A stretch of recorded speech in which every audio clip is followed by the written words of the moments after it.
సర్వేను చేపడతాం ప్రభుత్వం అని చెప్పేసి ముందుకొచ్చి ఈ తీర్మానం ప్రవేశపెట్టినందుకు మేము సంపూర్ణంగా మా పార్టీ పక్షాన మద్దతు పలుకుతూ స్వాగతిస్తూ, కానీ అందులో మీ ద్వారా వెనుకబడిన వర్గాలన్నీ కూడా రాష్ట్రం మొత్తం కూడా ఎదురు చూస్తున్నారు. మరి ఈ తీర్మానం చేసి ఎన్నికల ముందు తీర్మానం చేసి దాని తర్వాత ఏం చేస్తారు, మాకు ఎలా లబ్ధి పొందుతారు అని ఈ రాష్ట్రమంతా చూస్తున్నారు అధ్యక్ష.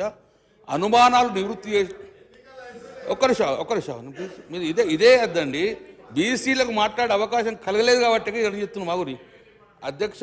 నేనేమంటున్నా అధ్యక్ష, అనుమానాలు నివృత్తి చేసే బాధ్యత తీర్మానం పెట్టిన ప్రభుత్వాన్ని అనుమానాలు నివృత్తి బాధ్యత. మేము అనుమానాలను రేకెత్తించే బాధ్యత మాది అధ్యక్ష. స్వతంత్రం వచ్చి 75 సంవత్సరాలు సుమారు. ఇప్పటికీ మేము వెనుక నెట్టేయబడ్డామా ఆ చరిత్ర పోదు అధ్యక్ష. కానీ మొత్తానికైతే రాజకీయంగా ఉద్యోగపరంగా నష్టపోయింది ఎక్కువ శాతము వెనుకబడిన కులాలే.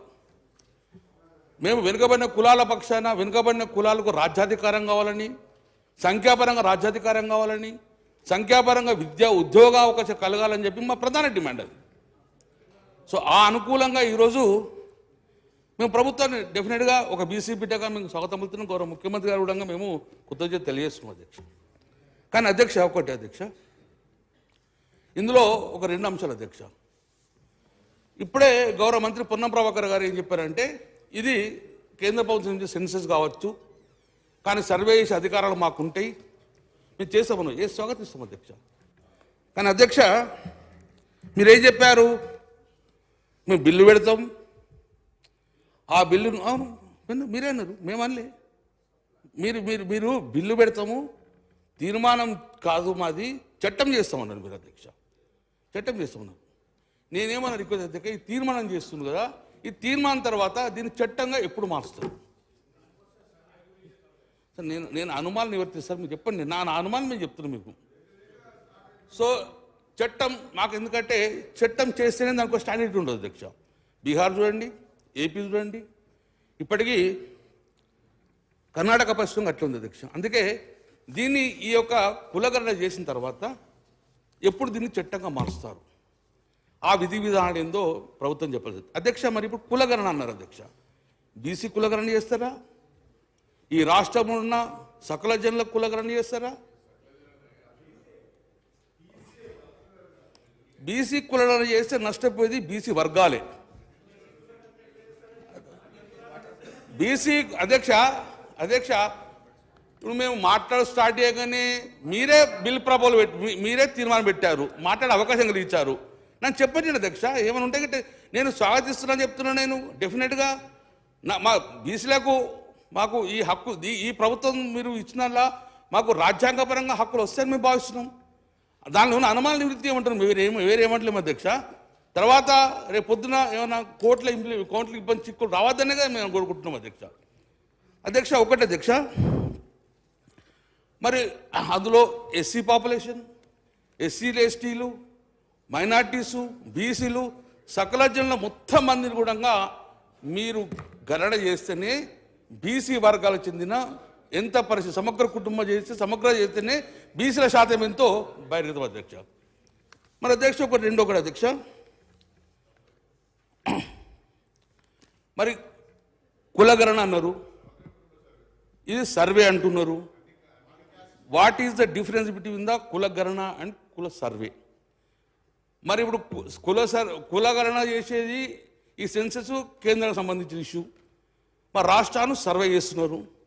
ఈ సర్వే చేసిన తర్వాత వాట్ ఈస్ ద నెక్స్ట్ అని కూడా గవర్నమెంట్ చెప్పాలి అధ్యక్ష. ఒకవేళ మీరు ఓన్లీ బీసీ వర్గాలు చేస్తారా?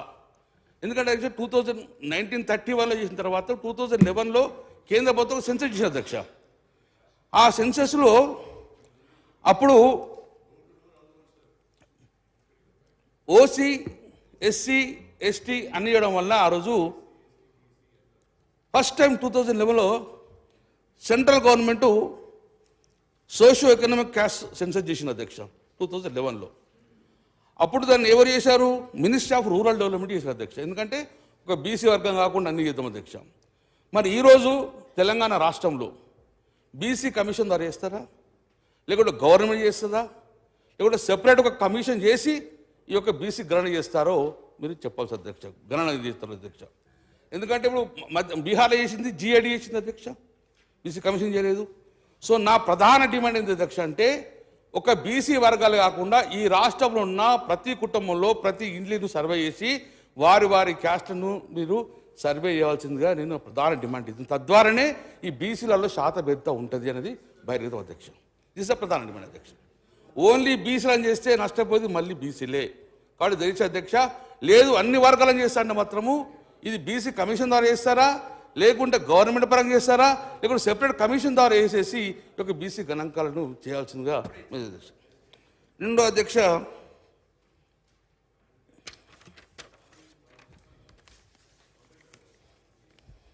అధ్యక్ష ఒకవేళ బీసీ మీరు రేపొద్దున సర్వే చేస్తారు, బీసీల శాతాన్ని కూడా మీరు బహిర్గతం చేస్తారు.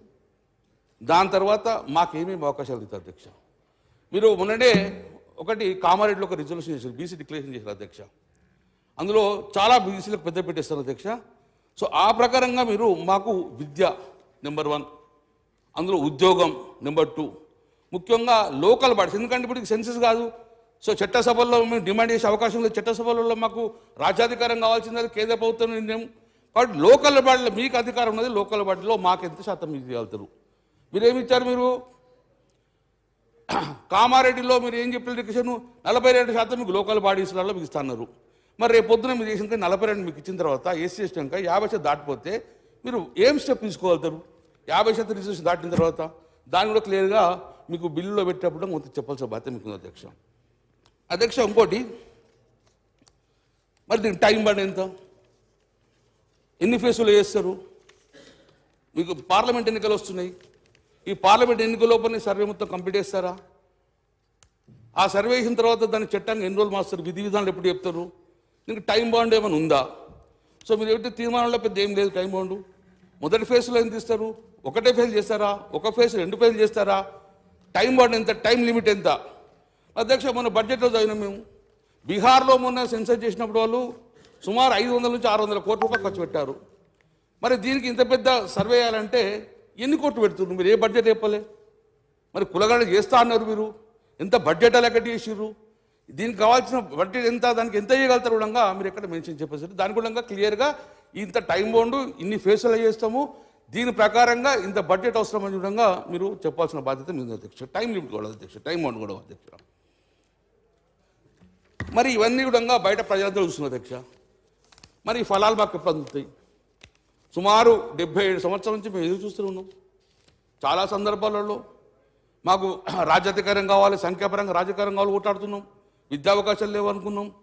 ఇంత 119 ఎమ్మెల్యేలలో కనీసం మామూలు ఒక 50% మంది ఉంటారని మేము భావించినాం.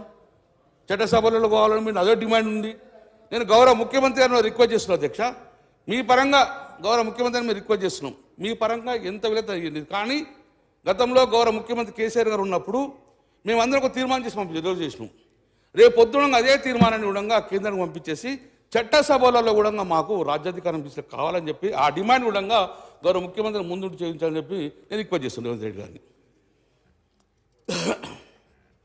అధ్యక్ష ఇప్పటివరకు బీహార్లో కుల సర్వే చేశారు అధ్యక్ష. కానీ కొన్ని ఇబ్బందుల వల్ల హైకోర్టు డైరెక్షన్ ఇచ్చింది, కులగణన ఏమన్నా సర్వే చేసింది, కానీ సుప్రీంకోర్టులో కొంచెం ఇబ్బంది పెట్టింది అధ్యక్ష. ఇప్పటికీ ఆ చిక్కులుడంగా సమస్య పరిష్కారం కాలేదు అధ్యక్ష. తర్వాత కర్ణాటకలో అధ్యక్ష బీసీ కమిషన్ చేసిన సర్వే అది 2015 నుంచి చేసుకుంటారు అధ్యక్ష. ఇప్పటికి కూడా ఆ రిపీట్ను బహిర్గతం సబ్మిట్ చేసే పరిస్థితి రాలేదు అధ్యక్ష. సో చిక్కులు ఉన్నాయి అన్న, చాలా చిక్కులు ఉన్నాయి.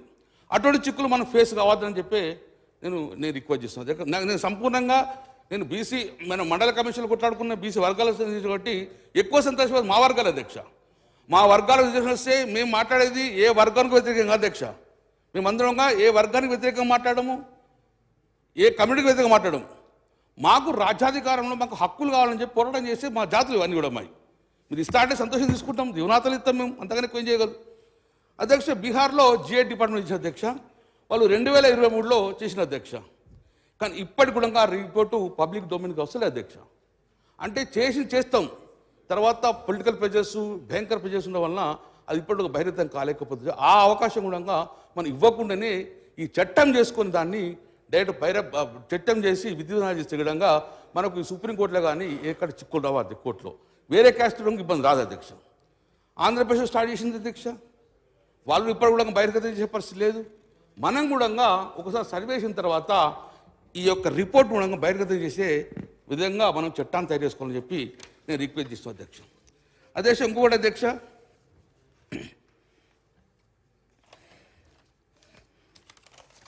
నేను గౌరవ ముఖ్యమంత్రి గారు రేవంత్ రెడ్డి గారు ఇక్కడ ఉన్న అధ్యక్ష, మీరు 42% ఇస్తా అంటున్నారు మాకు స్థానిక సంస్థలు రిజర్వేషన్. చాలా సంతోషం, మేము నిజంగా అదృష్టవంతులం అధ్యక్ష.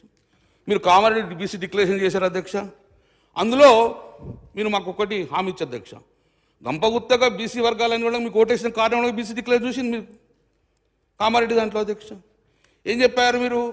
ప్రతి నెల ప్రతి సంవత్సరం మీకు 20,000 కోట్లు పెడతాం, 5 సంవత్సరాల్లో 1,00,000 కోట్ల బడ్జెట్ పెడతాం అధ్యక్ష.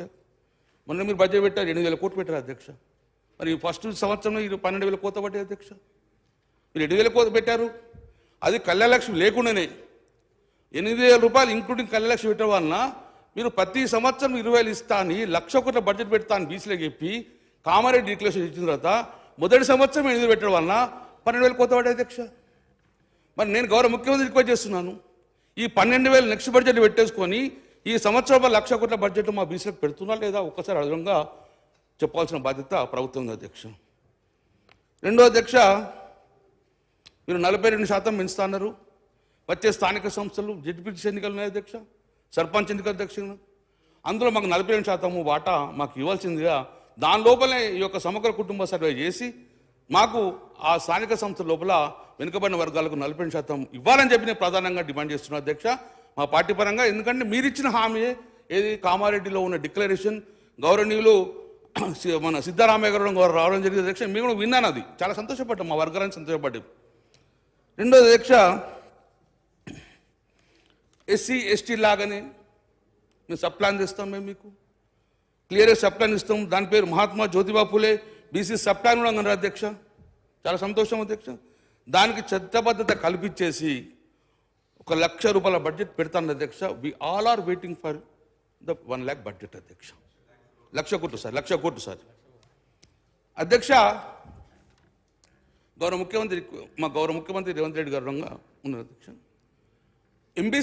ఎంబీసీ నేను గుర్తించింది గౌరవ ముఖ్యమంత్రి కేసీఆర్ గారు ప్రభుత్వం ఉన్నప్పుడు.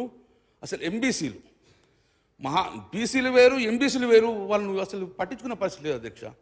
కాబట్టి ఎంబీసీలను అందరినీ విధంగా బాహ్య ప్రపంచాన్ని పనిచేసి వాళ్ళ గురుకులాల్లో రిజర్వేషన్ ఉంది అధ్యక్ష.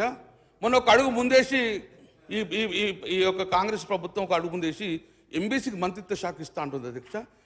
ఎంబీసీకి మంత్రిత్వ శాఖ ఎప్పుడు ఇస్తారో చెప్పాల్సిన బాధ్యత గౌరవ ముఖ్యమంత్రి ఎక్కువ చేస్తున్నారు. నేను కావాలని డిమాండ్ చేస్తున్నా, ఒక బీసీ మంత్రి కాకుండా ఇంకొక 2 బీసీ వర్గాల మంత్రి కాకుండా ఎంబీసీ కూడా మంత్రిత్వం మీరు ఇచ్చిన హామీ నేను ఎక్కువ ఐఎమ్ నాట్ డిబేటింగ్ అధ్యక్ష. మీరు ఏదైతే హామీ ఇచ్చారో ఆ హామీని ముఖ్యమంత్రి గారికి రిక్వెస్ట్ చేసి గుర్తు చేస్తున్నా, ఎంబీసీ మంత్రిత్వ శాఖ ఎప్పుడు మీరు ఇస్తారని చెప్పి అధ్యక్ష. ఇంకోటి చాలా బీసీ వర్గాలు అందరూ ఒక శుభార్త చెప్పింది మీరు అధ్యక్ష. మెగా కంపెనీలే కాదు, పెద్ద కంపెనీలే కాదు, కాంట్రాక్ట్ వాలేసి కాదు, మా బీసీ బిడ్డలో కాంట్రాక్ట్ అవతారం ఎత్తాలని చెప్పి చాలా రిజర్వేషన్ వల్ల నీకు 42% కూడా గవర్నమెంట్ వర్కుల్లో రిజర్వేషన్ ఇస్తాను అధ్యక్ష అన్నారు. అది చాలా సంతోషం అధ్యక్ష. ఎందుకంటే మా బీసీ వర్గాలన్నీ కూడా కులవృత్తులకే పరిమితమైనవి. మాకు కులవృత్తులు తప్ప ఏం చేయలేదు. పెద్ద కంపెనీలు పెద్ద ప్రాజెక్టు కట్టాలంటే మాకు అంత శక్తి లేదు, మాకు రిజర్వేషన్ రాదు, మాకు వచ్చేవరకు ఎవరు కొట్టుకోపోతారు. కాబట్టి మాకు బీసీలో కూడా గవర్నమెంట్ కాంట్రాక్ట్ వాళ్ళకు మీరు రిజర్వేషన్ కల్పిస్తున్నారు. చాలా సంతోషం శుభారు. అది కూడా మీరు ఎప్పుడు కల్పిస్తారో చెప్పాల్సిన బాధ్యత మీ మీద అధ్యక్ష. గవర్నమెంట్ వర్కులలో మాకు 42% రిజర్వేషన్ ఇస్తామని చెప్పిన అధ్యక్ష.